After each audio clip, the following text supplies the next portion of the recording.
Hello and shalom to everybody out there who fears Yahweh Elohim, has the testament of Yahweh, and who guards his commandments. Brother Nick here, and today is the 15th day of the third month on Yahweh Elohim's solar calibrated non-Gregorian 364-day calendar. Today is the day of Shavuot here, where I am at on the island of Cyprus. The Gregorian equivalent is June 3rd, 2025, and this video is the Jubilee Watch.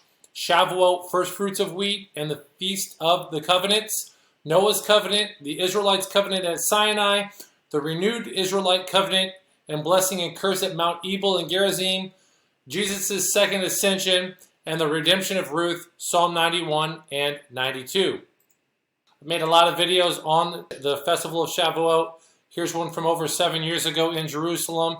Here's one 5 years ago. Here's one 4 years ago about the time of life.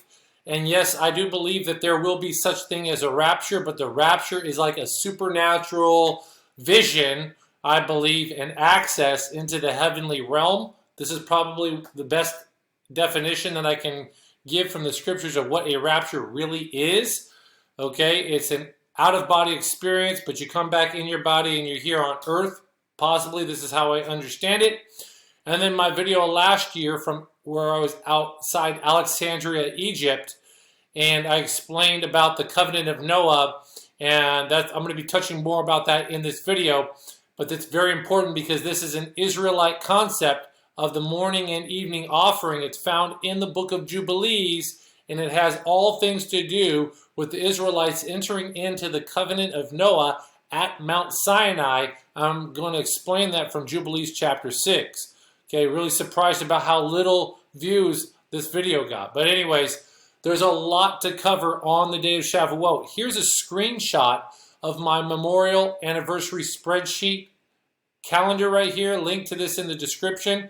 And there's so much events that happen on this day, it can't even really fit on this screen. Here it is blown up a little bit for you. I'm going to walk you all through this pretty fast just to get going because there's so much I have to cover in this video. It was either on the first day of the third month or on this day was Noah's covenant made to not eat with the blood. That's Jubilees chapter 6. It looks like it could have been made on the first day of the third month, but for some reason everything is tied to the 15th day of the third month. But he came off the ark on the first day of the third month and built an altar according to Jubilees. You would assume that that's when the covenant was made, right when he got off, but it's celebrated and memorialized on the 15th day of the third month. Abram, in the middle of the month at Mamre, built an altar and sacrificed the animals as Yahweh instructed, and then Yahweh confirmed the covenant.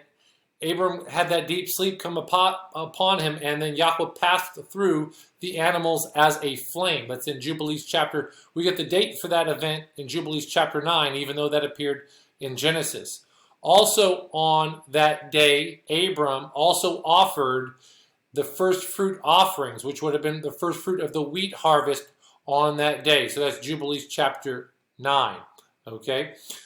Next in Jubilees chapter 15, in another event at another time, when Abram was celebrating the Feast of the First Fruits, Yahweh appeared to Abram a second time, but this time as El Shaddai, and Yahweh made or renewed his covenant with Abram.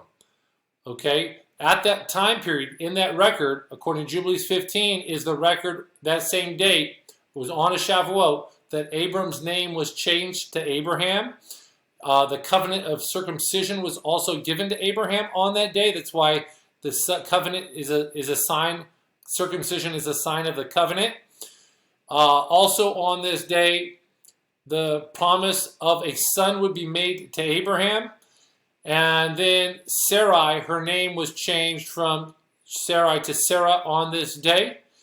And then he was, according to Jubilees chapter 15, verse 21, Isaac was to be born in these days in the next year at the time of life.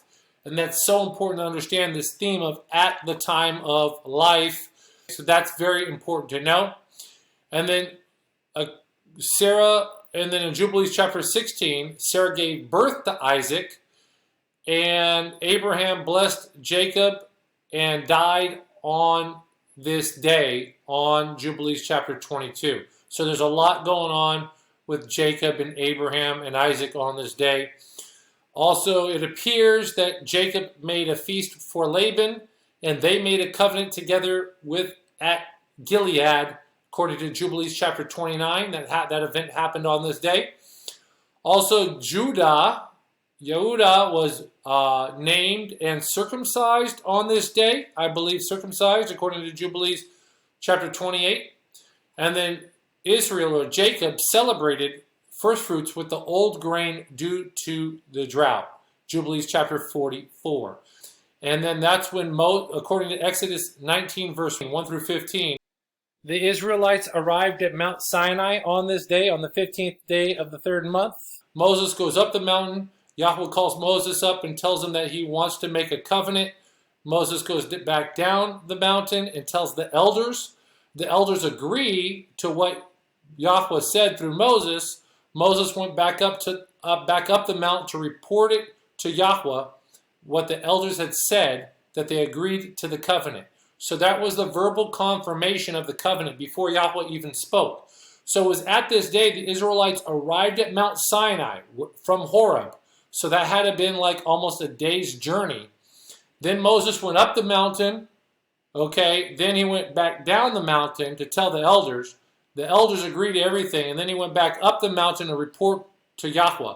So going up, down the mountain, and then Yahweh instructed Moses to go back down the mountain again to sanctify the people on that day that they arrived, weekday number 1, and told them to sanctify today, tomorrow, and that on the third day of the week, Yahweh would descend on Mount Sinai. So Mount Sinai is not Jebel el-Lawz or Jebel Makla down in Saudi Arabia. That is like a 6-hour hike to get up to the top. Moses here, he went up and down that mountain twice, okay, after already doing a one-day journey, which completely excludes it. We're looking for a lot shorter mountain, not as much of a prominent mountain as one would think. It's not as big and spectacular as one would think. Probably takes an hour to get up and 30 minutes to get down for him to do that, or something like that. Not a mountain that takes 8 hours to climb up and down, or 6 hours to climb up and 6 hours to climb down. Okay, so with that said, that's a lot that happened on this day. So Yahweh didn't show up and speak on this day, but that I'm going to talk about that coming up. Also on this day, on Shavuot, I place, okay, it doesn't say in the scriptures, but I place that this is the day that Joshua built an altar unto Yahweh on Mount Ebal, and wrote the law on plaster, and led the Israelites covenant renewal of the curses and blessings of Deuteronomy, and all of it in the Deuteronomy on Mount Ebal and Mount Gerizim. Okay, this is what it makes the most sense, and this happened in the year of the Jubilee, which was the 50th year of Jubilee. I'm going to be talking about that coming up. Tobit, according to the book of Tobit, celebrated this here. My question is this the day that Messiah Yeshua was baptized on to start? He was baptized on the other side of the Jordan, which means that he wasn't technically in the promised land. He didn't have to be in Jerusalem for this event because he was outside of the promised land. So at Bethabara, so beyond the Jordan. So was that where he was baptized? Did he start his 40-day fast, supernatural fast on this day? I don't know. Is this the day that Yeshua declared that the fields were white and ready for harvest 4 months early? The harvest festival is in Sukkot, the Feast of Tabernacles, the 15th day of the 7th month. You subtract 4 months, you get 15th day of the 3rd month for Shavuot. I don't believe that happens on the lunar calendar.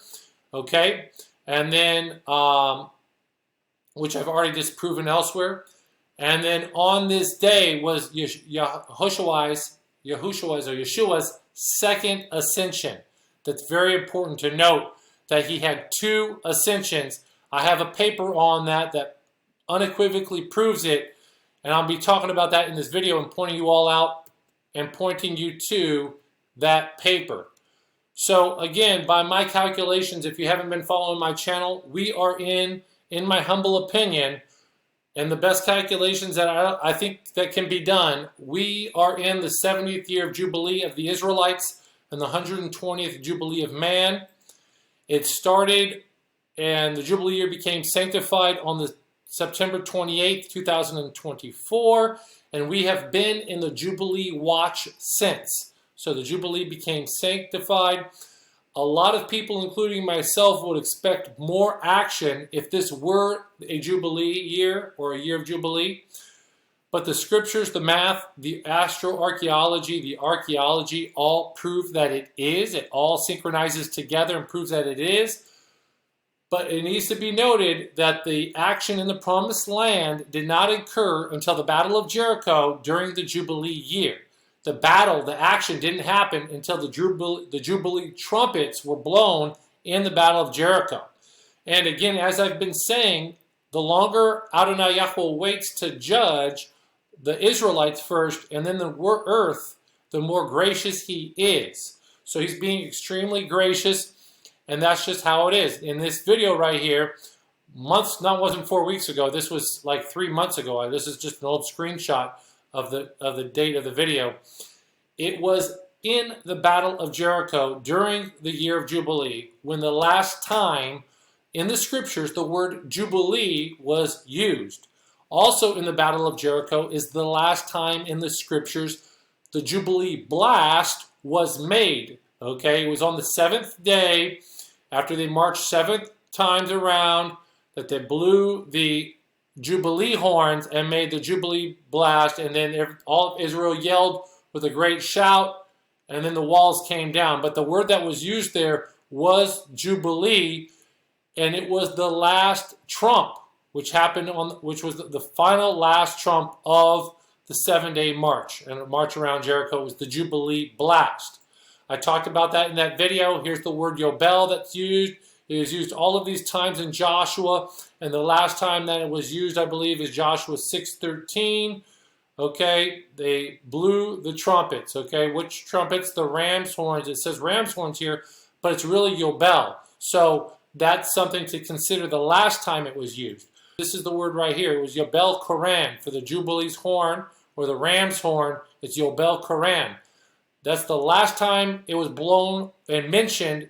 This word Jubilee was used in the scriptures, okay? The first time the Jubilee word was used, the Hebrew word for Jubilee, Yobel, was used in the scriptures, and the first time the Jubilee trump or something like it was heard is used and recorded in the scriptures at Mount Sinai on the 17th day of the 3rd month. But it was not a Jubilee year. And here you can see it right here, Jubilees 19. I'll talk about it. But there shall not a hand touch it, but he shall surely be stoned or shot through. When it be beast or man, it shall not live. When the trumpet soundeth long, they shall come up to the mount. And that trumpet, that word for trumpet is Yobel. It's the same word as Jubilee down here in Leviticus 25, speaking of the Jubilee. So it's the Yobel. When it soundeth long. So we know the Jubilee trump is that long blast, and it's a special trumpet, and it's a long blast out of that special trumpet. And we know what day it happened. It happened on the 17th day of the 3rd month. So that's why, even though that today's Shavuot, the 15th day of the 3rd month, there's a big watch coming up for the 17th day of the 3rd month, which sets the precedent for when the Jubilee trump was first blown here on the earth, apparently. Okay, it was done at Sinai, it appears. So here you can see for the 17th day of the 3rd month, I'm going to go ahead through some of the chronology right here. But it was at Boker, morning sunrise, Yahweh descended upon Mount Sinai on the 3rd day of the week. So on the 1st day of the week, he said, no man touch a woman, don't have sexual relations, wash your garments, and be ready against the 3rd day of the week. Okay. Against the 3rd day of the week means, or be ready, some translations say be ready in 3 days, but they don't understand the calendar that the 15th day of the 3rd month is always on the first day of the week. So to be ready on the third day of the week, it's literally speaking of the third day of the week, is when Yahweh showed up and descended upon Mount Sinai. And Moses was called to the top of the mountain again. Yahweh then sends Moses back down to the people and tells Moses to come back up with Aaron. While Moses is by the people, Yahweh audibly speaks the 10 commandments to Israel, the royal law to Israel. Okay, that's even relevant to this day. I've been preaching on that since I was in Jerusalem. Then the men freak out. Okay, all the men of Israel freak out. I would understand that the men were in the front, the women and children were in the back. All right, the men freak out and tell Moses to speak to them and not Elohim. And Moses went back into the cloud, into the darkness, and Yahweh instructed Moses the ordinances. Moses returned to the people and to the men and relayed the full ordinances of the Israelites, and the Israelites agreed to it. And Moses wrote down all the words, and it appears then that Moses went to sleep, and then at the next day begins at Boker, it appears. And the next day at Boker, Moses must have woke up early at Boker, at dawn. Moses then built an altar. This would have been on the 18th day of the third month. Sets up the 12 stones. Okay, the standing stones. He offered burnt offerings and peace offerings. He read the book of the covenant to the Israelites that he'd just written the night before. Moses sprinkled them with blood and ratified the covenant. So after he built the altar, set up the stones, burnt offerings and peace offerings, read the book of the covenant, the Israelites agreed to it, Moses sprinkled them with blood and ratified the covenant. And that's the most important thing for that event to happen. And he sprinkled it on the men, likely only 20 years and older, not on the women and children, but on the men, because the women belong to the husbands or to their masters or to their fathers. And that's how it all happened, okay? So the men are responsible for upholding it. You're not allowed to let your woman rule over you with her emotions or any other type of manipulation. And also, it says that, I forget where it is, maybe in Jeremiah, the women and children are like, the women rule over the men and their children are their oppressors of the Israelites. So you just can't have that. You have to hold it down in your family, in your marriage, or in your marriage and your family. Okay? So that's super important to understand that they were sprinkled with blood on this day. So there's a lot to be looking for. Jubilee ram's horn, the ram's horn shout on the 17th day of the third month, the blood ratified covenant on the 18th day. And it was on that 18th day of the third month that the glory of Yahweh came down for 7 days. That's very important to note. And then Moses was called up into that darkness on the 24th day of the third month, it appears.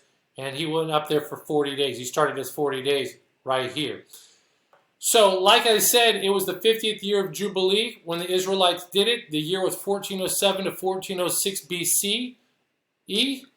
And here it was likely in the third month. This is where I place it, that Joshua's covenant on Mount Gerizim and Mount Ebal on the 15th day of the third month. It just fits. They crossed the Jordan on the 10th day of the first month, right here. Then in the second month, they had the Battle of Jericho, according to the book of Jasher, which is probably one of the only real chronological, correctly recorded events in the book of Jasher, because they had the circumcision, they had Passover. Then it makes sense that Passover ends on the 23rd day of the 22nd day. Passover ends on the 22nd day of the second month. Then you have the first fruits on the 26th day of the first month. 22nd day of the first month, Passover ends, or unleavened bread ends on the 22nd day of the first month. Then you have the Bikurim, the barley wave sheaf, on the 26th day of the first month. So that makes total sense that the Battle of Jericho happened in the second month. And then that means that I would place the covenant on Mount Gerizim and Mount Ebal on the 15th day of the third month. It just, typology, it makes sense that they would renew the covenant on the Feast of Covenants, which is what the book of Jubilee says, that Shavuot, the first fruits festival, wheat harvest is. It's a dual festival, twofold festival. And then I have Joshua was then later deceived immediately thereafter, the 15th day of the third month. And then I have Joshua's long day happening in the fourth month. All right, so that's something, and we have astroarchaeology of the eclipse that the partial solar eclipse that occurred in 1406 BC, 1405 year negative 1405. All right, so that's something to consider. So there's still a lot to this year left, a lot to be watching for. Yahweh is gracious and merciful, so there's a big watch going on, especially that we're in the Jubilee year, to be watching on the 17th day of the third month, on the 18th day of the third month, even tonight, we'll see. Okay, so there's a lot going on there. So now with all of that said, I've gone through Exodus 19 about Yahweh on Mount Sinai, and it came to pass on the third day in the morning, so on the third day of the week, in the morning, Boker, that there were thunders and lightnings and a thick cloud upon the mount, and the voice of the trumpet exceedingly loud. Which trumpet? That's the Jubilee trumpet that we're told earlier on in this chapter. Right here in verse 13, that word right here, when the trumpet soundeth long, that word is when the Jubilee, when the Yobel soundeth long. So here, and a thick cloud upon the mount, and the voice of the trumpet exceedingly loud. Which trumpet that was? That was the Jubilee trumpet right here in verse 13. So that all the people that was in the camp trembled. And Moses brought forth the people out of the camp to meet with Elohim, and they stood at the nether part of the mount. And Mount Sinai was altogether on a smoke, because Yahweh descended upon it in fire. And smoke thereof ascended as the smoke of a furnace, and the whole mount quaked greatly. And when the voice of the trumpet soundeth long, okay, right here, soundeth long, so the voice of the trumpet soundeth long and waxed louder and louder, that's the Jubilee trump. So the Jubilee trump, just so you know what it sounds like, it's loud and then it gets louder and louder, all right? So that's what we're looking to sound. That's the joyful shout that we're looking for. It's a shout that's going to be a blast, and it's going to go louder and louder. Psalm 89, I think I might have that open. But blessed are the people who know that joyful shout. They shall delight in the joy of thy countenance. Psalm 89 is such a prophetic psalm. All right. Moses spake, and Elohim answered him by a voice. So there's the voice of Elohim. And Yahweh came down upon Mount Sinai on the top of the mount. And Yahweh called Moses up to the top of the mount, and Moses went up. So again, this is not a mountain that takes 6 hours to climb up or 7 hours to climb up. I bet it's just probably like it's probably only like a 30-minute hike to the top of this mount, and it's not as high as everybody thinks. Okay, I've been searching for this mountain for like 4 years now, haven't found it, but maybe when according to the book of Enoch, Yahweh is going to come from Mount Sinai again, so that's something to consider. All right, so in Exodus 34, I believe this is when, speaking of when, Yahweh here, he renewed the covenant a second time. So there was a covenant renewal at Mount Sinai that happened like right around, I think, on like the first day of the fifth month or the second day of the fifth month, or on the Feast of New Wine, which is something to watch out for. So if nothing happens this week, there's a lot that could happen in the fourth month. Like judgment on the Sodomites was supposed to happen on the fourth month according to the book of Jubilees. Joshua's long day happened on the summer solstice that I projected happened according to my hypothesis. Sodom and Gomorrah was destroyed on the summer solstice according to my hypothesis. So there's a lot that happened there. And Yahweh renewed the covenant after Moses came down a second time after 40 days, and they renewed the covenant there. But then Joshua, when they, like 40 years later or 39 years later, when they crossed into the promised land during the 50th Jubilee that I talked about, he built the altar unto Yahweh Elohim of Israel in Mount Ebal. Okay, so that was on Mount Ebal and Mount Gerizim. So they repeated the blessings and curses as Moses, the servant, commanded Yahweh that they should bless the people of Israel. And afterward, he read all the words of the law, the blessings and the curses. And the people all agreed to this. And look, even the women and the little ones and the strangers that were among Israel were present for this covenant. So the covenant is made with the men of Israel, but everyone else has to abide by this covenant. And that's just how it is. Because the women, a wife belongs to her husband. She is his property. A daughter belongs to her father. She is his property. A bondwoman or a maidservant belongs to her master. It's his property. And that Israelite master has to be in covenant relationship with Yahweh. So it's through that. That's what the covenant is through. Yahweh made the covenant with the men, and it's for the men to make sure their wife and children are in the covenant. That's just how this is. So that's why we didn't see women when Yeshua Master Yeshua the Messiah, when he renewed the covenant and made the covenant of the new covenant, he didn't make it with women. There were no women present at the Passover meal because women aren't permitted to eat of the Passover lamb. They're not able to do that. They can eat other sacrifices like peace offerings, okay, but they cannot eat of the Passover lamb. That is a man meal between men, not boys, no under the age of 20, just men, 20 men and older in the covenant. All right? So that's what you have there in Joshua. Now, speaking of women, here is just an amazing story of Ruth. They say she started her work at the beginning of the barley harvest. And just for everybody out there who on the lunar calendar, the month Adaru, it originates from the Babylonian, which originates from the Syrian, I think, the Assyrian. And it literally means what some people think is Abib, but it doesn't. But it's at that time in the 12th month, that's when Adaru means. Here it is right here. It's Adaru. It means month of cutting of corn. So month of cutting of the barley, because it's only the barley that's ready at this time. It's the harvest month. So the harvest month is the 12th month according to the calendar of the Babylonian lunar calendar. So how can it be Adaru and also be Abib when Abib is Adaru? It just doesn't make any sense. So this is more reason why the lunar calendar is false.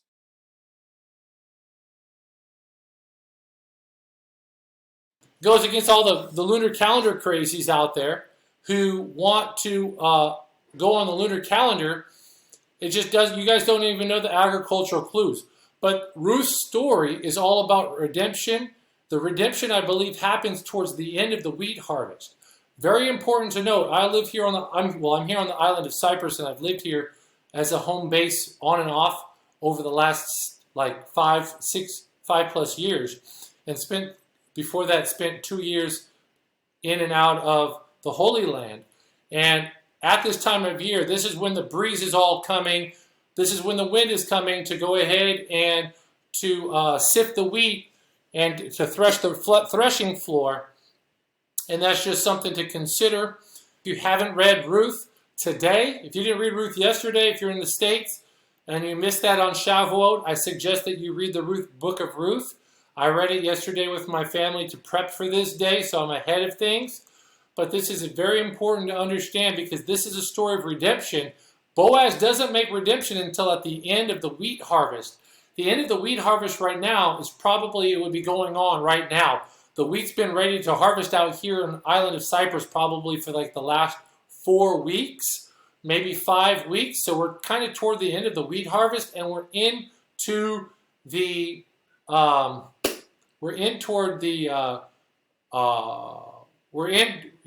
but the grape harvest is not ready yet.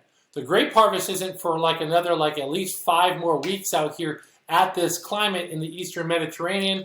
I have some video footage of the grapes And the grapes are like this every time of the year. They are just not ready yet. They're still in fruit set stage or just coming out of fruit set stage in the next stage, and which is they're still maturing. They're not even close to being ready to make new wine. Okay, so that means that the Holy Spirit was not given. I'll talk about that later. But here we go. Book of Ruth. It's all about redemption. It happens at the end of the barley harvest. At the end of the wheat harvest. Shavuot, you have to be able to bring your first fruits offerings of the wheat, or you have to bring the first fruits festival of your wheat harvest when you come to Jerusalem for Shavuot. So you would already start doing the field, like 2 weeks prior. You would start your harvest 2 weeks prior because you have to thresh it and you have to sift it and thresh it, and then you have to have it ready to bring your first fruits offering to Jerusalem. So the wheat harvest has already been going on.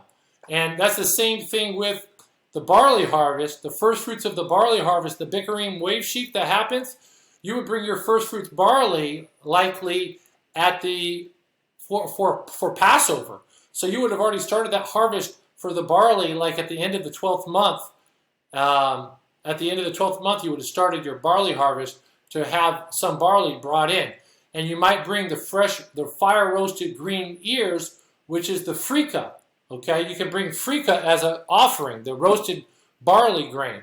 All right, so there's a lot of agricultural information that we got to connect with here in the scriptures.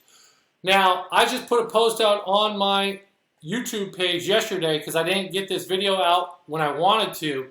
Psalm 91 looks to be connected to Psalm 92, which is the Psalm of the Sabbath. Thus, Psalm 91 could happen on Shavuot, the Feast of Shabuah. But yesterday was a Sabbath, and I read this and I sing this psalm with my family, Psalm 92, every Sabbath. And here you go, Psalm for the Sabbath day. And this is so important because when you think of Sabbath, you think of the number 7, Shabuah, all right? And that's where you get the root word for Shavuot. You count 7 Sabbaths, 7 Shabuah, and you number the following day 50, okay? So you sing this song 7 times, and then the following day is 50. 7 times, that's like in the theme of 7 Jubilees, which is 7 weeks of years, Daniel 9:24. But what I'm bringing this up for is because this is extremely prophetic, this psalm. And the psalm right before it, Psalm 91, is such a major psalm, and I don't believe this psalm's ever been fulfilled. He that dwelleth in the secret place of the Most High shall abide under the shadow of the Almighty. I will say of Yahweh, He is my refuge and my fortress, my Elohim, in Him I will trust. Surely He shall deliver thee from the snare of the fowler and from the noisome pestilence. He shall cover thee with His feathers. That's like, okay, and under His wings thou shalt trust. The Israelites were brought out to Mount Sinai on eagle's wings. His truth shall be thy shield and buckler. Thou shalt not be afraid for the terror by night, nor of the arrow that flieth by day. Okay, that is World War III possibly. Okay, nor for Iran attacking the Jewish state, or the Jewish state attacking Iran, and then or what? Who knows? Okay. Nor for the pestilence that walketh in darkness, pestilence walking in darkness, that's probably in those missiles, nor for the destruction that wasteth at noonday. Now, that could be speaking of Isaiah like 28 or 29 when he rises up, as in Mount Gerizim, when Yahweh does his strange work, or it could be this destruction that wasteth at noonday, could be speaking of these new missile attack. 1,000 shall fall by thy side, 10,000 at thy right hand. Yod, Shin, Vav, Ayin. Okay? Thy right hand. All right? Yeshua. Salvation. But it shall not come near thee. Only with thine eyes shalt thou behold and see the reward of the wicked. Because thou hast made Yahweh, which is my refuge, even the Most High, thy habitation. There shall no evil befall thee, neither shall any plague come near thy dwelling. For he shall give his angels charge over thee, to keep thee in all thy ways. They shall bear thee up in their hands, lest thou dash thy foot against a stone. Thou shalt tread upon the lion and adder. The young lion and the dragon shalt thou trample under feet.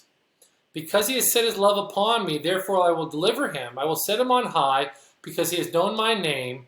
He shall call upon me, and I will answer him. I will be with him in trouble. I will deliver him and honor him. With long life will I satisfy him and show him my salvation. Hallelujah. Okay, my Yeshua, or Hashua there.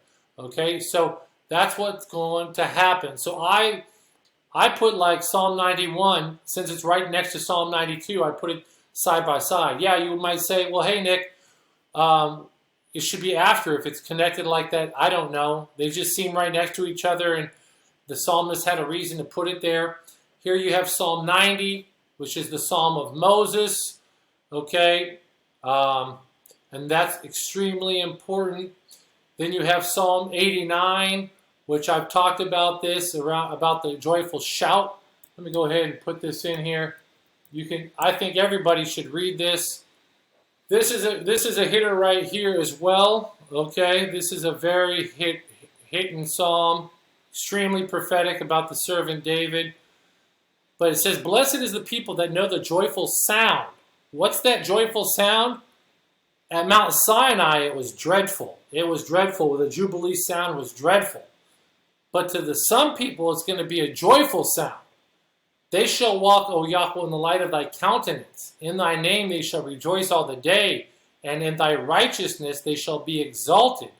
For thou art the glory of their strength, and in thy favor our horn shall be exalted. For Yahweh is our defense, and the Holy One of Israel, Yashrael, is our king.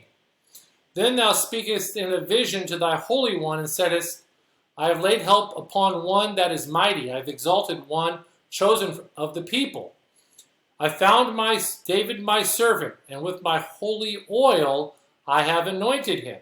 Okay? So there you see it. I project that there's going to be a vision that's going to happen, which is a rapture. So here you see the rapture in Psalm 89. Then thou speakest in vision to thy Holy One. That person is raptured to the throne. Okay, he's exalted. He's anointed with thine holy oil. In Psalm 92, the Psalm for the Sabbath day, says it right here.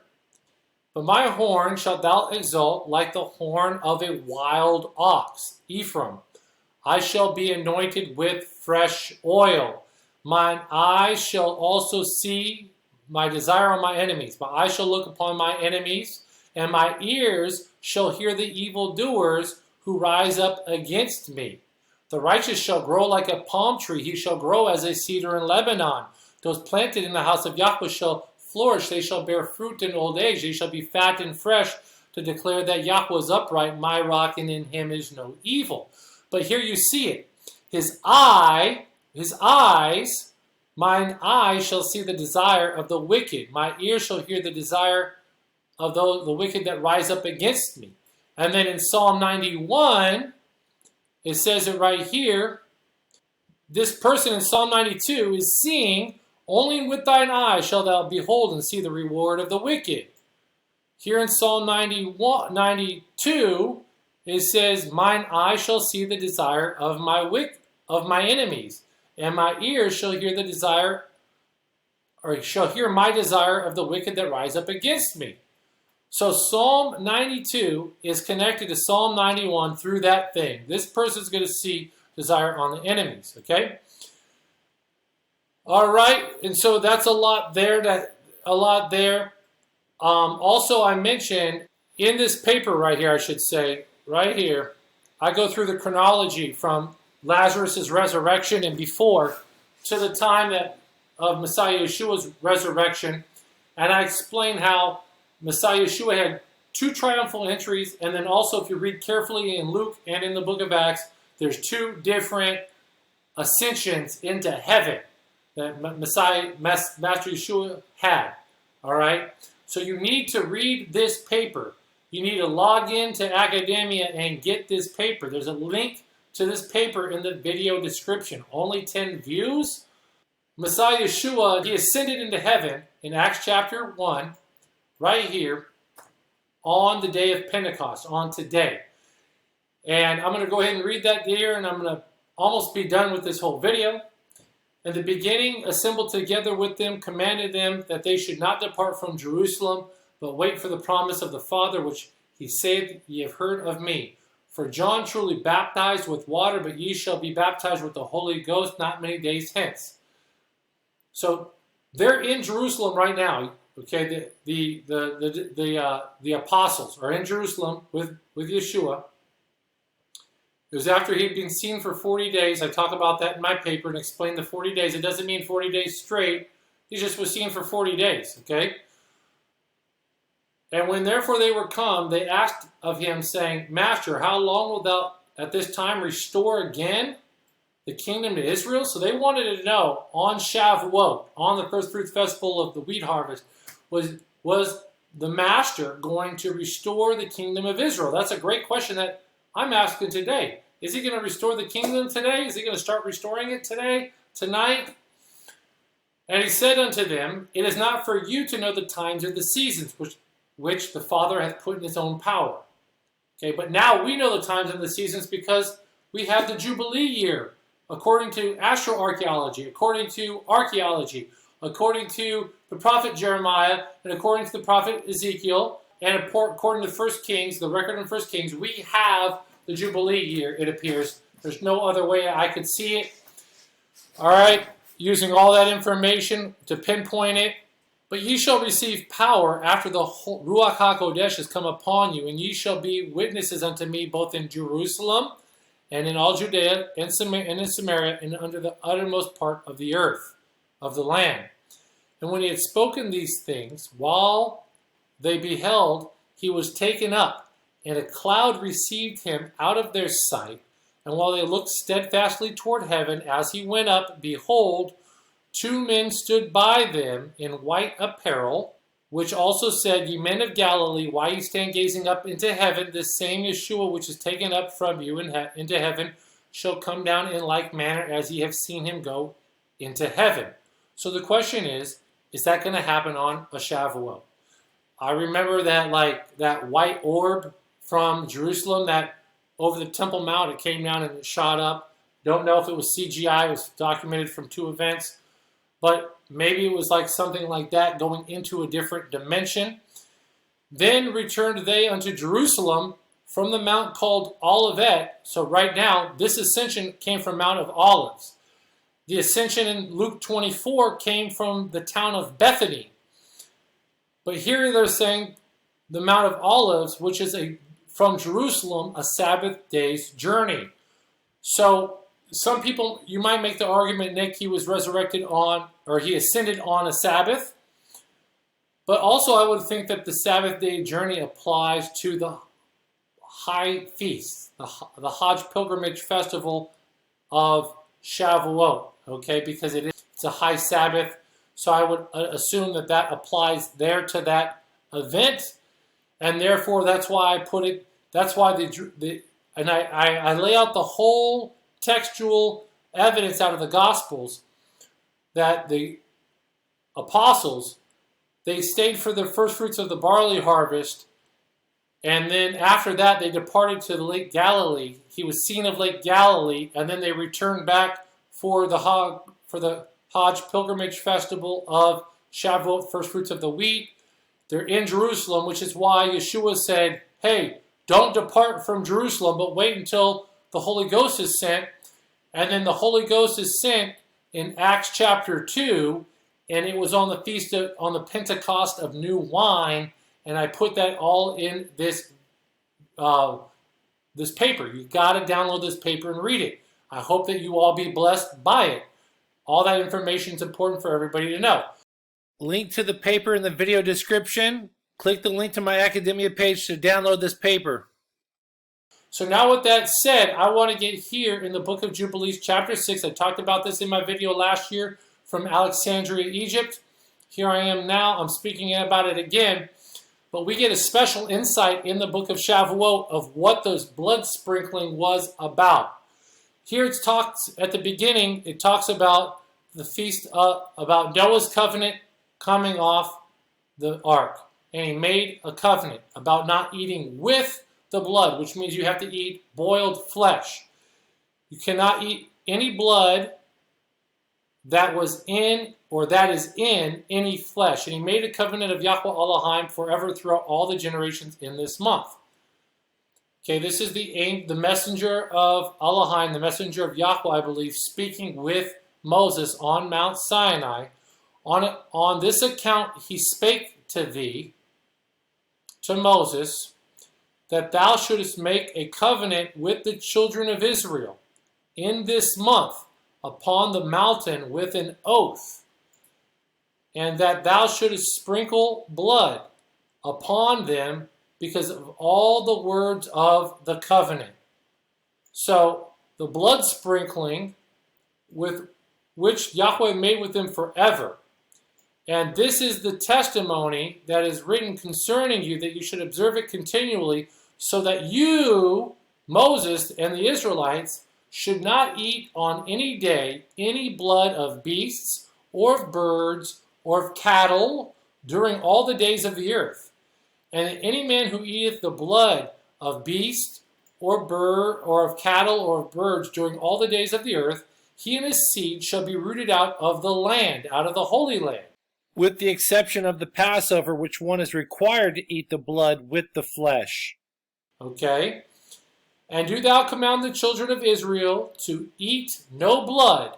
Okay, that means you have to eat boiled flesh, so that their names and their seed may be before Yahweh our Elohim continually. So if you want to be in covenant relationship, you have to eat no blood. That's part of it. Okay? You might not know that until you came to my channel, but that's just the scriptural truth from the Torah, from the book of Jubilees. It's just what it is. And for this law, there's no limit of days, for it is forever. It's an everlasting covenant. And they shall observe it throughout their generations, the Israelites, so that they may continue supplicating on your behalf, on the behalf of the Israelites, with blood before the altar every day, and at the time of the morning and evening, they shall seek forgiveness. Okay? On your behalf perpetually before Yahweh, that they may keep it and not be rooted out. That morning and evening, that on the altar, that's the morning and evening sacrifice. You ask any Jew what the morning and evening sacrifice is for, they won't tell you it's for the covenant of Noah. They have no idea. The world has no idea. It's here in the book of Jubilees. It's for the covenant of Noah. The Israelites are supposed to be kings and priests, rulers and priests in this world, priests supplicating on behalf of the earth and the inhabitants to Yahweh Elohim for the covenant of Noah. Okay, they're in charge of the covenant. The scriptures went to Shem. Shem then passed them down to his sons. They came down through to Abraham, passed down through from Abraham to Jacob to Levi. Levi got them, and now the Levites have them. The Levites are supposed to be in charge of this covenant keeping, representing the priesthood of all mankind, for the Israelites, on behalf of all mankind, perpetually doing this, not for just the Israelites, but for the whole earth, as the priests to Yahweh Elohim, and to be rulers and priests in this world. But they're not doing this. But this is what needs to be done for the Israelites themselves, and then to be priests on behalf of the earth for Yahweh Elohim. So there you have it. The Israelites were told to keep the covenant of Noah, to not eat with the blood. That's why you cannot boil a baby goat in its mother's milk, because it's going to stick like gravy. It's going to be not gelatinous, but it'll be thick. It will stick on the flesh, and you're going to eat that blood milk gravy if you do so. That's called mansaf, Jordanian mansaf, all right? You can't eat, you have to boil the flesh in water. You can't boil the flesh in milk or in yogurt. You can't do that. You have to boil it in water, and then you have to pour it out. I have plenty of videos on that. It's the Restored Covenant of Noah. Check it out. So that's what this is about. And that's why they were sprinkled with blood, and it was ratified on the 18th day of the third month. Okay, so that must have been verbally communicated to Moses, to the Israelites, according to the book of Jubilees. So, brothers and sisters, with all that said, this is it. I hope that you all are blessed. And shalom to everyone out there who has the testimony, who fears Yahweh Elohim, has the testimony of Master Yahushua, and who guard his commandments. Shalom to you. And I'm signing off. Again, big watch this week because we're in the Jubilee. Huge watch this week. We're in the Jubilee. We got the rededication of the altar, which happened in the 50th Jubilee. Now we're in the 70th Jubilee since then. So that's just something to watch out for. I hope that you're blessed. And shalom.